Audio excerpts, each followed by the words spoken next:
This is not the Quick Speed Shop. We're talking old trucks today. I'm out here standing next to my C10 parts truck. I got some Dodges, I got some Fords. My big brown Dodge, it's dead in the yard. It needs a starter. Left me in a lurch, couldn't push start it. So I went to the rockauto.com and bought up a reman AC Delco starter. It's kind of funny, AC Delco, GM company would reman Dodge starters, but they did. It came in the mail, so let's get some tools and go out and lay in the yard and fix my brown Dodge. It's every about 50 times it goes to start, it just clunks and it won't start. So I bought on Rock Auto a reman, the big dog Chrysler starter. So you get the dying dolphin sound to it. And it's I bought it from Rock Auto. It's AC Delco reman. I want to say it was like 75 bucks with like a $15 core included. But we got the big dog, regular Mopar, start remanufactured in China. Come on, man. Oh, I hope they did it all right. Anyways, I got some tools. Let's go out to the Dodge. It died in the yard, and I couldn't push start it to get it out of the yard. It's facing backwards downhill. So I've been waiting for it to warm up and dry up, and it has. So we're after work today. Let's go out to the Dodge and try to slap the starter in and see if she'll start. She'll start. You need these. By these, I mean these, the key. Well, here's the old Dodge in the yard next to the backyard gas station. I used it when I got my dragster out to do all the plowing, and I had the trailer on it and stuff, and this is where it died, right here. So it's been dead in the yard for a couple of weeks now. But we can go ahead and get it out. Oh no, my stuff is peeling up. Dang it. Anyways, I think we can climb right under here and change this guy out right quick. It's down there behind the starter, or behind the headers. But I think we got plenty of room to get in here. Let's see what we got. Is the ground wet? Sort of. Dang it.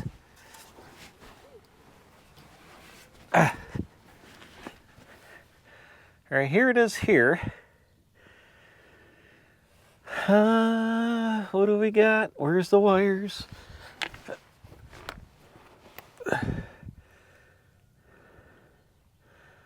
All right, let me get the wires off, and then we'll pull her on out of there. I got the ground going right to the starter, so we got perfect ground, so it's got a dead spot in it. The one thing I didn't change when I was working on the truck, the one thing, the battery is off. Of course, son of a beast thing. It's 3/8 on the new starter and 5/16 on the old starter. Great. Let's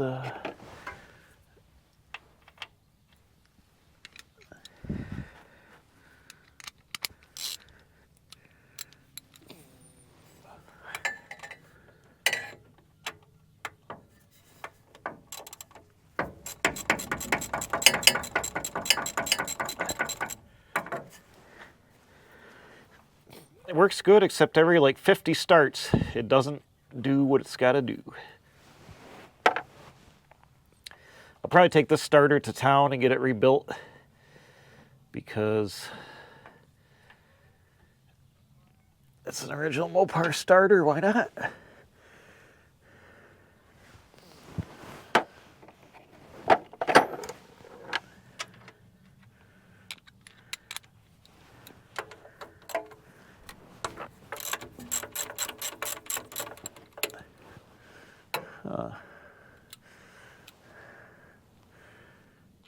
The upper bolt is hard to get to. Or is it?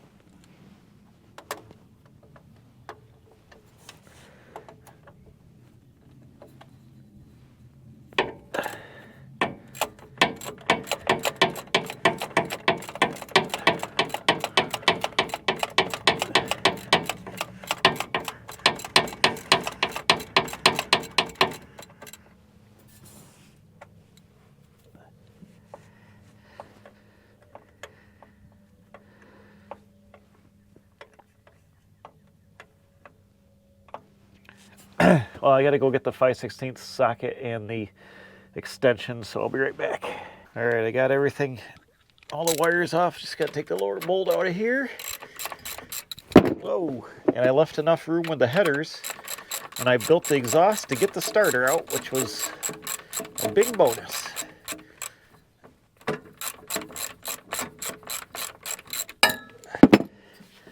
So there's nothing worse than not being able to get the starter out because of your headers.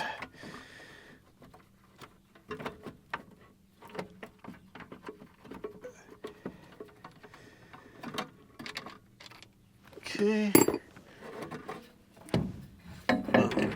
Boom, boom. Oh, the starter is full of water. That's not good. Why was it full of water? Oh no. Oh no. I don't like that at all. Why was the starter full of water? That's not good.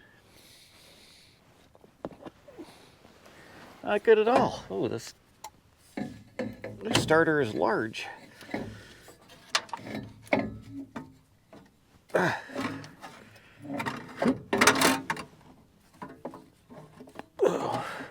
Why? Oh, why? There we go. Boom. I don't know why the starter was full of water. That's troublesome. If I had 3 hands, I could get this in here.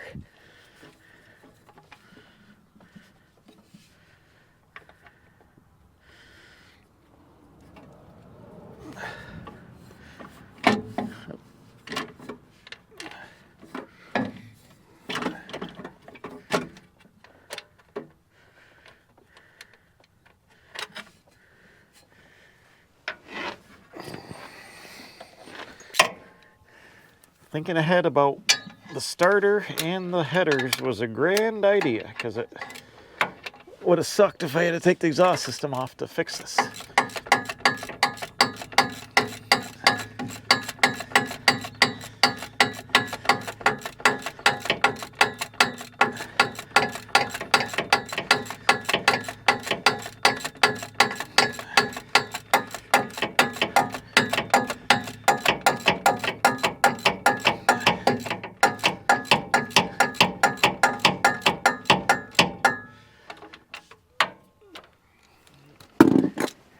Okay, I'm gonna take the lower bolt back out, put the ground on it, because the upper bolt is where we gotta be now. I had to find a piece of plywood siding to lay on because the ground is a little wetter than I thought it was gonna be. Yeah, it was a little damp and nasty.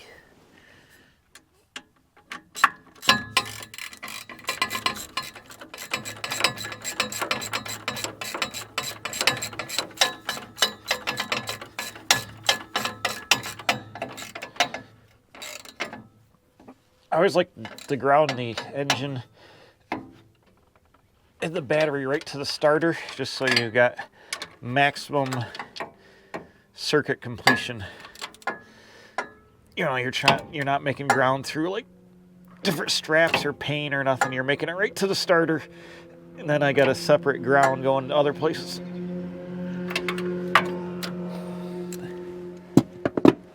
But I always ground right to the starter. I'll put our lead on up here, which I don't know if you can see where you're at, but the lead is going on to the starter at this time. All right, up here you see the lead on the starter, then here's the fire me wire, which is hanging out right here, which comes down and goes on there, boom.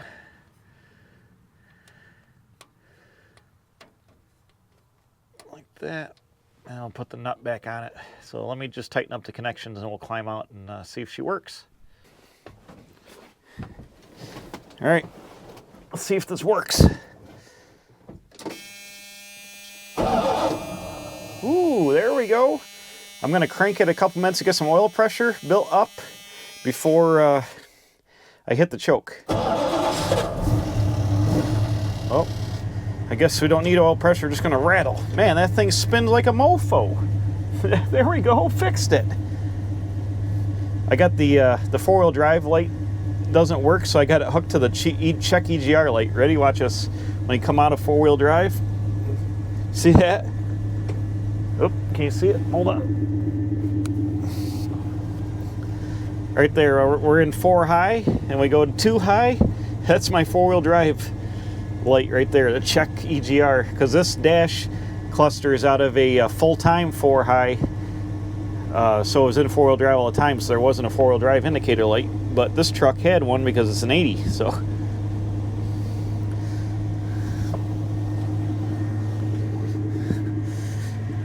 That's awesome, we're fixed now.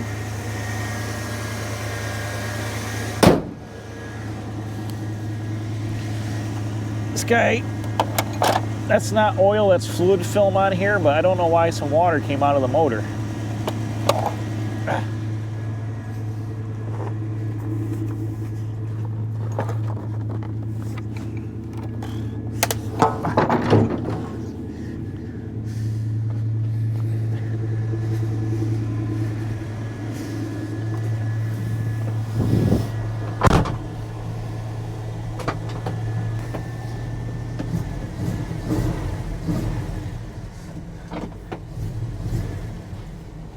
Here we go. Let's not tear up the yard. Here we go, we're dodging. It's not dead in the yard anymore.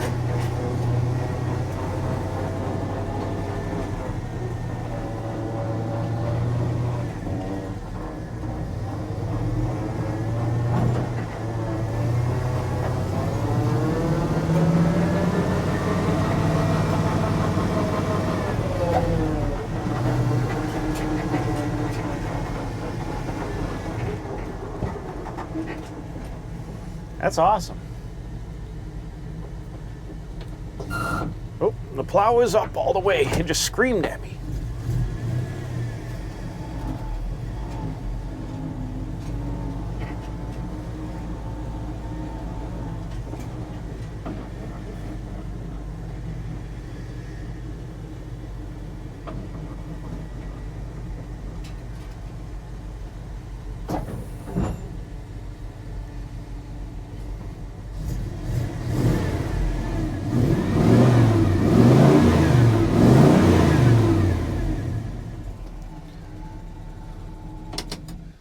Let's see how it restarts. Ooh, she spins like crazy.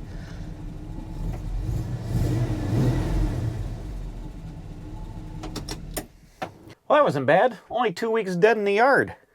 Perfect.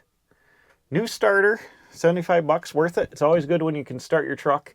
Now, obviously, this truck's standard, so man, I can't wait to get rid of this GoPro. I think I'm gonna get a DJI camera. I can't even film out. It's still 50 degrees out, 45 degrees out, and the battery, the cold just kills the battery, especially the media mod, which is an external mic that I use a lot of times so I can run my remote mics, and it just kills the battery, and it's got 50% battery life, but it shuts off. It's garbage. I hate GoPros. I'm gonna get a DJI camera and try that out. Anyways, so we got the starter changed. I started talking in the truck, got the starter changed, and that was awesome. Old Dodge was, it's been 2 or 3 weeks dead in the yard. It was super snowy, but it was muddy. I got mud all over my sweatshirt. But that new starter seems to spin pretty good. I restarted it out there. I don't know if the camera caught it or not, but it goes and fires right up now. So I'm gonna take that other starter, I'll clean it up. I'll keep it for a core. I'll probably, there's a place in town up in the city where they rebuild starters. I'm sure I could probably get it rebuilt for 40, 50 bucks, you know, less than the cost of being another reman starter. And I'm somehow missing a starter. My Poly 318 had a starter on it, but it's missing. And it could almost be that one because I might have taken it off to put on the brown Dodge when for some reason, I don't know. I have multiple used old clunky starters. I got one on the other 360. I got one on the 318. And actually I got another poly motor with one. And then I've got, but the one off my good poly motor is missing. So that was a reman starter. And this one I just took off, had a sticker on it. So it's possible that I took starter off the brown Dodge years ago and put the one on for my 318, but I'm not sure. Somehow I'm missing a Dodge starter. Anyways, so we got that rebuilt AC Delco unit on there, and it's a Mopar starter, but AC Delco rebuilt it. And starts right up now, so crisis averted. I wanted to film some more outside, but the daylight's going away. Well, I was able to charge the battery up so we can add a little more to this video and finish out. We're going to go down here and look at trucks. Everything is melting, finally. And trucks, here it is. It's the original C10 that turned into a parts truck C10. And see, all rotted out. This is where I cut the hinge plates out of the cab that I needed to fix there. But I got to get the box ready to go here. How did that ding get in there? I don't remember that being there. That must have happened on when I hauled it down here. Dang it. Anyways, I got to get the box getting ready here to prep. I got a swap meet coming up in a month or so that I want to try to sell these original mint square body fenders and the tailgate, because I'm going to use an aftermarket tailgate that is just blank because I'm going to louver it here. And so I'm going to be firing this up. The next video is going to be more truck stuff. We're going to fire this up, take it up top, go through it, start cleaning it out. I got the hood and the fenders here. This hood's got rot in it. The fenders got rot in them. I'll just probably offload them, or I might scrap the fenders. I'm not sure. Well, they got pinholes. I don't know. I'll probably just throw them in my catch-all parts bin, because might as well just hoard it. Hoard it all. Junk parts. But anyways, when I get the fenders off, it looks like they are Torx head bolts. And there's a million of them. And then obviously these are square body fenders, not 67 to 72 fenders, which I have a set of brand new. So they'll need to mount up, and some of the holes I'm going to have to change, I'm sure. This step's going to get sold, and then I think you got to add some here, add some of the stake pocket to make it like the earlier style box. But other than that, it should be not a big deal. And this truck should run and drive. I drove it right here and parked it. The reason I got to get it running is the big door there on the pole barn. My Model A Hot Rod Shop truck's right inside there. Got to get it going. It's a week and change until we leave to Cleveland to go to the Piston Powered show at the IX Center there at the airport. So this truck's in the way. So the next video, which I'm going to shoot tomorrow on Saturday, is getting this guy up and running. Pulled up by the shop, and I think I actually want to swap the wheels off of it and put these wheels onto the good truck, because these are just, junk tires and stuff, and if they get overspray on them, the truck in the garage right now has got real nice old body style, like mid-90s Chevy truck wheels on it. I don't want them to get overspray on them, so I'm gonna bring them, take them off, put these on the truck, and they're 235s, so they're a little bit lower than the 31s on there. I bet you never seen one of these factory rear spare tire mount. They're usually always missing, and I'll be able to run the spare under the bed on the other truck with this thing, kind of like my dad had his spare under there, and that'll be cool. But this thing is ready to come apart right quick. Wiring harness, drivetrain, or engine transmission. It's got a two-piece drive shaft. I'm going to try to put a one-piece drive shaft in the short box truck instead of having the carrier bearing. And this carrier bearing is loose, but got to pull the wiring harness, engine, transmission. I'm going to get a new radiator, all the brake, the master cylinder and stuff. And then this truck's going to go away. The cab is junk. I'll cut the cab up. I thought about saving the roof, but it's got rot in the front all the way across. That's why I ended up pulling the plug in this truck. And I'm sure it's got rot. Oh yeah, it's got rot along both sides and the inside. I don't know. What's the sense of saving a rusty roof when they make all these panels? Maybe save the back window hole, but you can buy this whole panel, like obviously we did, because I did buy that one. So I'll probably just cut it up and scrap it. The rest of the truck is absolutely shot, but I got some trinkets I got to get off it, the rubber door bumpers and stuff, and all that. So the core supports are rotted out, so that's junk. That's why I got a new core support, but all the drivetrain components are going to get swapped over, and that's about it. Oh, and the rear frame rails are going to get cut off at the cab, and they're going to go in my black 80 Dodge plow truck, because the rear frame rails on this are rotted and broke. Right there by the spring hanger, I don't know if you can tell, but there's a big hole in the frame, so I'm going to back half this with the Chevy truck rails. And I've got a tire here, it's still holding air. Got a 31 10.5 on an aluminum wheel. Throw up here on the front, and then we'll have tires all the way around to hold air. Ooh, everything's all still wet and nasty out here. We're right on the edge of the thawing out, but yeah. So then we'll get a little bit while into the future in the springtime. We'll get this guy out, drag it up front, and try to get it running, driving.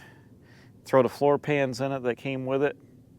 Get the plow going, pull the box off real fast, cut the frame rails off, weld the frame rails in that truck under the back of this, slam the rear end back under, put the box back on, and we'll have our black 80 Dodge Corby's Collision plow truck. Speaking of junk trucks, I still got to figure out what to do with this thing. The 93 F250 I bought from a lady down the way. It's pretty rusty, and it's got over 250,000 miles on it. So it needs brakes, tires, exhaust, cab corners. It smells like mice real bad. 250,000+ miles on it. So I think I'm going to end up parting this out, pulling the motor, saving the good front clip parts, not this fender, but the doors are good. The driver's side fender's been replaced. I'm going to save the box for the inner structure. I think I'm going to put on my 77 Camper Special, put new dent sides on it, because these sides are junk, but the floor looks like it's pretty good underneath. And I need a good floor for my 77 is missing a whole bunch of pieces and rotted out across the back and rotted out in the front. So I think this box is pretty good underneath, or at least it could be sandblasted up and be reskinned. So I'll probably save on the bumper, the tailgate, bits and other pieces, but we'll probably end up parting this out this spring or summer. I don't have any interest in restoring this thing. It's two-wheel drive. I already have a bunch of two-wheel drive trucks, and it's a big block. It'd be cool, but I don't really want to invest the time and money in putting it together. I'll probably end up buying like a newer Super Duty eventually, in maybe a year or two, like a 17 and up on the aluminum trucks, and concentrate on a modern truck with modern technology that can be used to pull trailers and run down the highway at 75 and have, modern comforts. Maybe I can find one with like 80,000 miles on it, decent for under 20 grand, I don't know. So I don't really see the need to rebuild this truck when we've rebuilt a whole bunch of other junk trucks on the channel. So it'll probably be a parts truck for my green truck. My green truck, my 95, that needs some attention this summer. I think it needs the throwout bearing, slave cylinder internally. That's inside the ZF 5-speed. That's got to come out. It needs a rear main seal. It could use an oil pan. The radiator's started leaking. It's got exhaust manifold leak now. I'm thinking about pulling the motor and the tranny out, detailing it all up, painting the engine. I've already changed the timing chain and stuff before when I did it 60,000 miles ago. So it fixed the exhaust manifold leaks, put new plugs in it, probably paint the block, put a new oil pan on it, change the rear main seal, put a new clutch in it, fix the transmission, slave cylinder, change all that out, new clutch, master cylinder, and then new probably welded aluminum radiator, paint the engine all up and dump it back in the truck, and that should be good to go for another few years of service. It's got a whole bunch of little things wrong with it right now that just got me through the winter, but I think this summer all that drivetrain's got to come out of that, so that's going to take up a little bit of time. So these old body style trucks, they always need tinkering. So the sun's going down already. I didn't get home till almost 7 o'clock here from work. Been working a lot of hours there. Now that the weather's broke, I got a lot of things to do. I put off for the winter at the day job. So been working there. So I got home just a little bit of daylight to finish up this video. And the old Dodge, he's back in action. Brand new starter, rebuilt in China. AC Delco, reman starter there. It fired it right off, so hopefully that unit will be all right. And it won't leave me in the click, click, click, click, click, not starting mode, because you can't always push start that because it weighs so much. Luckily, most of the time it's facing downhill, but sometimes, like over here, it was stuck in the yard backwards and there wasn't any way to push start it. So, old brown Dodge back in action. Hopefully I'll get the plow off here in a week or two, and going to change the carburetor on that. I'm going to heave-ho my Holly that's on there and get a Edelbrock AVS 650 CFM carburetor put on there, with the annular boosters, and see how that runs. And I'm hoping to get some use out of that truck this summer, driving it, get it dialed in finally, be able to use it to haul my trailer and do stuff and just drive around because it's a cool truck. And hopefully won't have to worry about any starting issues into the future. So thanks for watching. I'm glad the GoPro decided to be nice today so we could finish out this video in the sunshine. And I'll start a video next time. We'll fire this guy up and bring it up to the shop and start thinking about taking it apart for the last time to put the other truck back together. C10 action, Dodge trucks, whatever else, junk Fords, got it all here. Bam, old trucks are the best. Words to live by from the Quick Speed Shop.